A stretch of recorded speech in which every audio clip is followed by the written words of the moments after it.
Praise the lord. ప్రభు అయిన యేసుక్రీస్తు నామంలో మీకందరికీ శుభములు తెలియచేస్తున్నాను. ఈ యొక్క ఏలీము వాక్య ధ్యాన సమయానికి మిమ్మల్ని అందరినీ కూడా ప్రేమతో ఆహ్వానిస్తున్నాను. ఈరోజు ఒక ప్రత్యేకమైన దినం. ఏంటంటే మా తల్లిగారైన దైవజనురాలు సుమతి జోసెఫ్ గారు ప్రభునందు నిద్రించి నేటికి 5 సంవత్సరములు పూర్తయినవి. ఈ 5 సంవత్సరములు కూడా నన్నెంతగానో బలపరిచిన వాక్యము బైబిల్ గ్రంథంలో ఒకటి ఉంది. అదేంటంటే యెషయా గ్రంథము 66వ అధ్యాయము 13వ వచనం.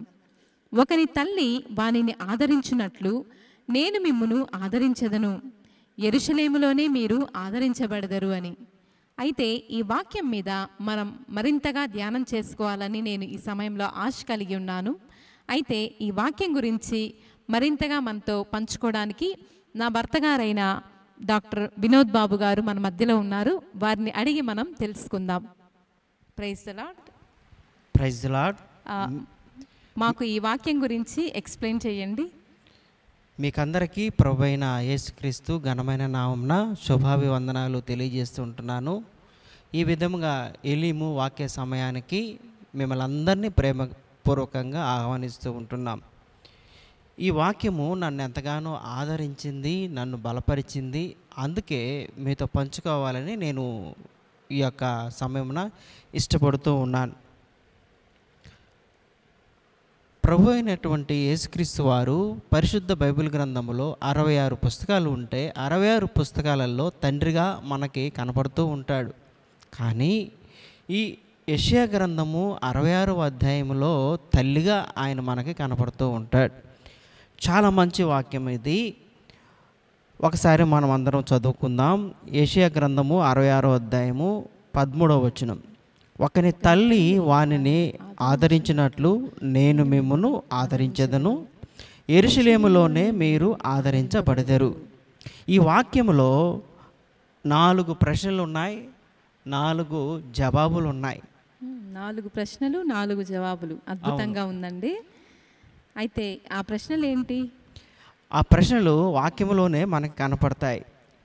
మొదటి ప్రశ్న, మనకు ఎందుకు ఆదరణ అవసరము?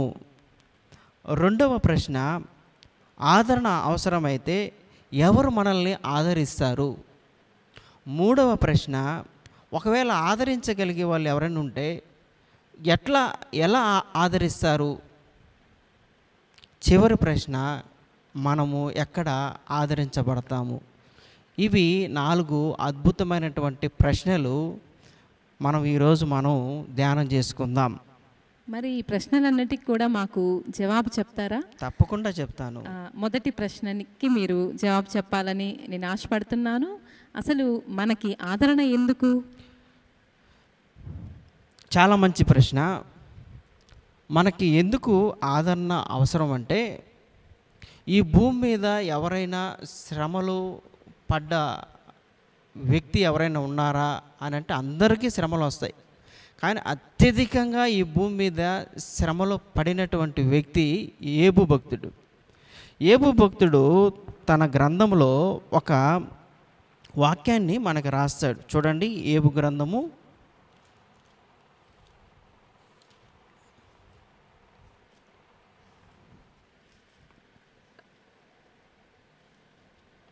5వ అధ్యాయము 7వ వచనాన్ని మనం చదువుదాం. యోబు 5:7వ వచనాన్ని. నిప్పురవ్వలు పైకి ఎగురునట్లు నరులు శ్రమానుభవమునకే పుట్టుచున్నారు. కాబట్టి నరులు అనేవాళ్ళు ఎందుకు పుడుతున్నారయ్యా అంటే, శ్రమను అనుభవించడానికే పుడుతూ ఉన్నారు. మనకు ఒక ప్రశ్న రావచ్చు, దేవుడు మంచోడు కదా, దేవుడు మంచోడైతే మనల్ని కూడా ఆయన మంచిగా చూడాలి కదా, మనల్ని ఎందుకు ఈ శ్రమ అనుభవానికే పుట్టిస్తున్నాడని. దేవుడు మంచివాడే. ఆ మంచివాడైనటువంటి దేవుని మాట మానవుడు వినక తనంతట తను శ్రమలు తెచ్చుకున్నాడు అన్నది మనం గ్రహించాలి. కాబట్టి మనిషికి ఎందుకు ఆదరణ అవసరం అంటే, మనిషి జీవితం అంతా శ్రమ అనుభవించడానికే పుడతా ఉన్నాడు. కాబట్టి కష్టాలలో, ఇబ్బందుల్లో, ఇరుకుల్లో, కృంగుదల్లో, నిరాశలో మనిషికి ఆదరణ అనేది తప్పనిసరిగా అవసరం. కాబట్టి మనకి ఈ వాక్యము మొదటి ప్రశ్నలో మనిషికి ఎందుకు ఆదరణ అంటే జవాబు మనకి ఇక్కడ ఏబు గారు మనకి చెప్తా ఉన్నాడు. తర్వాత ఇదే ప్రశ్నలో ఇంకొక పాయింట్ నేను చెప్పి రెండవ ప్రశ్నలోనికి మనం వెళదాం. ఏంటంటే కొన్ని శ్రమల దగ్గర మనం ఆదరించబడతాం, కొన్ని శ్రమల దగ్గర మనం ఆదరించబడలేం. ఎందుకు మనం ఆదరించబడలేము అన్నదానికి, ఎవరు మనల్ని ఆదరిస్తే మనకి సంపూర్ణమైన ఆదరణ దొరుకుతుందో అన్నదానికి రెండవ ప్రశ్నలో నేను మీకు సమాధానం చెప్తాను. రెండవ ప్రశ్న ఏంటి? ఎవరు మనల్ని ఆదరిస్తారు? చాలా చక్కని ప్రశ్న. మన స్నేహితులు, మన బంధువులు, మన అమ్మ నాన్న, తర్వాత మనల్ని ప్రేమించే వాళ్ళు మనల్ని ఆదరిస్తారు. కానీ ఒక భక్తుడు ఉన్నాడు, అద్భుతమైన మాట చెప్పాడు. ఓటి కుండలో ఎన్ని నీళ్లు పోస్తే అది నిండుతుంది అని అడిగాడు. ఎన్ని నీళ్లు పోసినా అది నిండదు. కొన్ని బాధల దగ్గర మానవుణ్ణి ఎవరు ఆదరించలేరు. ఎవరు ఆదరించగలరు అలాంటి పరిస్థితుల్లో? ఈ కన్నీటికి ఎవరు కట్టగలరు అని మనము పరిశోధించినట్లయితే ఈ వాక్యములో మనం చదువుకున్నట్టు యెషయా గ్రంథము 66వ అధ్యాయము 13వ వచనములో నేనే మిమ్మలను ఆదరిస్తాను అని అంటా ఉన్నాడు. కాబట్టి ఎవరు ఆదరిస్తారంటే దేవుడే మనల్ని ఆదరిస్తాడు.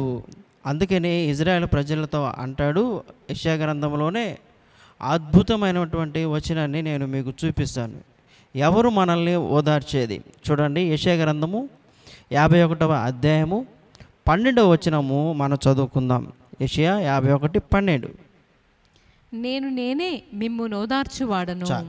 నేనే మిమ్ములను ఓదార్చువాడను.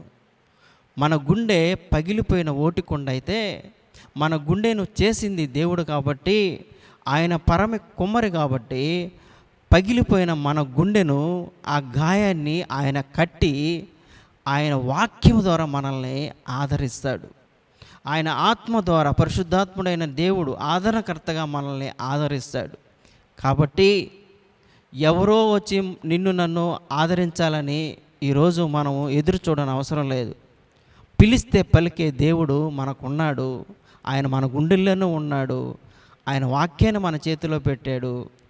ఆయన మాత్రమే మనల్ని ప్రతి పరిస్థితులలో ఆయన ఆదరించగలడు.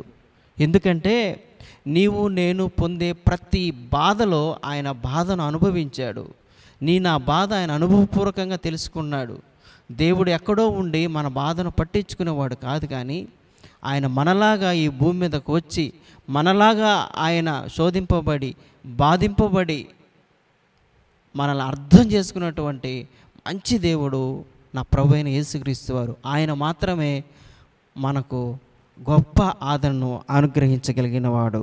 తర్వాత మూడవ ప్రశ్న ఏంటండి? చాలా చక్కటి జవాబు మాకు చెప్పారు. మూడవ ప్రశ్న ఏంటంటే మనల్ని దేవుడు ఎలా ఆదరిస్తాడు? ఇది ఈరోజు మనకి ప్రాముఖ్యమైనటువంటి ప్రశ్న. ఒకవేళ దేవుడు మనల్ని ఆదరిస్తాడు అన్నావు కదా, దేవుడు ఎలా ఆదరిస్తాడు అని మనం అనుకుంటే, మనం చదివినటువంటి ఈ వాక్య భాగంలో ఉంది, ఒకని తల్లి వానిని ఆదరించినట్లు నేను మిమ్మును ఆదరిస్తాను. దేవుడు ఎలా ఆదరిస్తాడంటే ఒక తల్లిలాగా ఆదరిస్తాడంట. చూడండి, అదే అధ్యాయంలో ఆ వచనాలు ముందు చదవండి. ఒకని తల్లి ఏ విధంగా తన బిడ్డను ఆదరిస్తుందో ఆ భక్తుడైనటువంటి ప్రవక్త అయినటువంటి యెషయా మనకి రాస్తూ ఉన్నాడు.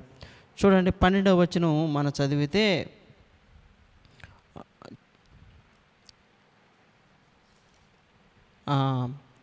నేను చదువుతాను చివరి లైను. మీరు చంకన ఎత్తుకొనబడెదరు, మోకాళ్ళ మీద ఆడింపబడెదరు. ఒక తల్లి ఏం చేస్తుంది? తన బిడ్డ ఏడుస్తూ ఉంటే చంకన పెట్టుకుంటుంది, గుండెలకు హత్తుకుంటుంది. ఆ గుండెలోని బాధ అంతా తన గుండెల్లోనికి తీసుకుంటుంది. అంత మాత్రమే కాదండి, తన కాళ్ళ మీద పండుకోబెట్టి ఆ బిడ్డలో ఉన్నటువంటి బాధ అంతా పోయేంత వరకు ఆ బిడ్డను నిద్రపుచ్చుతుంది.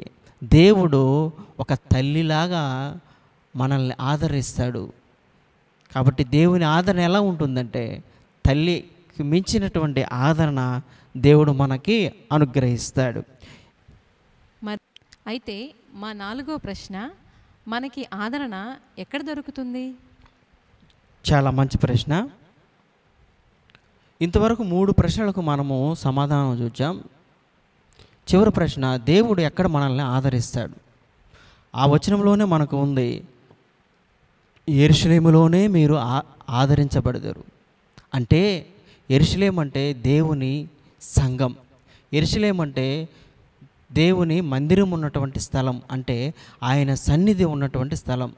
దేవుడు నిన్ను నన్ను ఎక్కడ ఆదరిస్తాడంటే ఆయన సన్నిధిలో నిన్ను నన్ను ఆదరిస్తాడు. ఆయన సన్నిధి ఎక్కడ మనం అనుభవించగలమంటే, ఎక్కడైతే 2-3 నా నామన ఉంటారో వారి మధ్యన ఉంటానన్న దేవుడు అక్కడ నిన్ను నన్ను ఆదరిస్తాడు. మోకరించి మనం ఆయనతో ప్రార్థన చేస్తూ ఉంటే ఆయన సన్నిధి మనం కలిగి ఉంటాం. అక్కడ మనం ఆదరించబడతాం. మనము ఆయన వాక్యాన్ని మనం ధ్యానం చేస్తూ ఉంటే అక్కడ ఆయన సన్నిధి ఉంటుంది. అక్కడ మనం ఆదరించబడతాం. ఇంత మంచి ఆదరించే దేవుడు మనకుండగా మనకున్నటువంటి బాధలన్నిటినీ ఆయన మీద వేసి ఈ జీవిత యాత్రలో తల్లిలాగా ఓదార్చే ఆ కన్న తండ్రిని మనము కలిగి హాయిగా మనం ఈ జీవిత యాత్రలో ముందుకు పోదాం. దేవుడు ఈ కొద్ది మాటలు మన వెనుకిడిలో దీవించి ఆశీర్వదించి నడిపించునుగాక. ఆమేన్. చాలా బాగా అర్థమైంది అనుకుంటున్నాను. చాలా బాగా అర్థమైందండి. నిజంగా మాకున్న సందేహాలు, వాటికి జవాబులు చక్కగా మీరు ఎక్స్ప్లెయిన్ చేసినందుకై ప్రభువైన యేసుక్రీస్తు నామములో మీకు వందనాలు తెలియజేస్తున్నాను. చివరి ప్రార్థనతో మనం ఈ యొక్క కార్యక్రమాన్ని ముగించుకుందాం. పరలోకమందున్న మా తండ్రి, జీవము కలిగిన మా దేవ, సర్వశక్తిమంతుడా యేసయ్య, మీకెంతో వందనాలు తండ్రి. ఈ యొక్క ప్రశస్తమైన ఏలీము వాక్య ధ్యాన సమయంలోనికి మమ్మల్ని నడిపించారు. చక్కగా ఈ యొక్క యెషయా 66వ ఆ యొక్క అధ్యాయంలోని 13వ వచనాన్ని మీరు మా ముందుకు తీసుకొచ్చి చక్కగా మాకున్న సందేహాలు, వాటికి జవాబులను అద్భుత రీతిగా మీ దాసుని ద్వారా నాతోనూ చూస్తున్న ప్రతి ఒక్కరితో మీరు మాట్లాడినందుకై మీకెంతో వందనాలు చెల్లించుకుంటున్నాను ప్రభువా. మా జీవిత యాత్రలో మాకు తల్లిగా మీరుంటూ అన్ని విషయాల్లో మీరే మమ్మల్ని చేయి పట్టి నడిపించి మీ నామానికి మహిమ తెచ్చుకోండి. ఈ యొక్క కార్యక్రమాన్ని చూస్తున్న వారి జీవితాల్లో ఎందు నిమిత్తమై వారు తండ్రి యేసయ్య నలిగిపోతున్నారో, కృంగిపోతున్నారో వారి జీవితాల్లో నెమ్మదిని, శాంతిని, సమాధానం అనుగ్రహించి నూతన క్రియలను వారి కుటుంబములలో జరిగించి మీ నామానికి మహిమ తెచ్చుకొనుమని సమస్త మహిమ, ఘనత, ప్రభావాలన్నీ మీకే ఆరోపిస్తూ నజరేయుడైన యేసుక్రీస్తు నామములో ప్రార్థించి స్తుతించి అడిగి వేడుకొంచున్నాను తండ్రి. ఆమేన్. ప్రభువైన యేసుక్రీస్తు నామములో మీకందరికీ వందనాలు. Thank you.